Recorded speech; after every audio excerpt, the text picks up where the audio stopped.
எங்கள் ஊர் வழக்கப்படி நாங்கள் திருப்பதிக்கு போயிட்டு வந்தால் அந்த வாரம் சனிக்கிழமை பெருமாளுக்கு விரதம் இருந்து சாப்பாடு செஞ்சு சாமிக்கு படைச்சிட்டு தான் சாப்பிடுவோம்.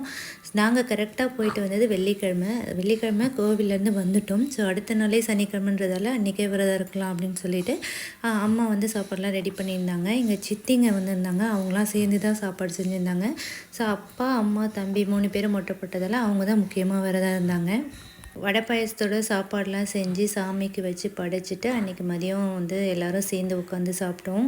இந்த மாதிரி எல்லோரும் சேர்ந்து உட்காந்து சாப்பிட்டே 2 வருஷத்துக்கு மேலே ஆச்சு. கனடாவில் பார்த்திங்கன்னா நான், ஹஸ்பண்ட், குழந்தைங்க தான் இருப்போம். ஸோ தனியாக சாப்பிட்ற மாதிரி தான் இருக்கும். ஒருத்தர் முகத்தை ஒருத்தர் பார்த்துட்டு இந்த மாதிரி தலைவாழை இலையில் வடை பாயசத்தோட சாப்பாடு போட்டு குடும்பத்தோடு உட்காந்து சாப்பிட்டதே ரொம்பவே நிறைவாக இருந்துச்சு. அன்றைக்கி ரொம்ப ஹாப்பியாக இருந்துச்சு.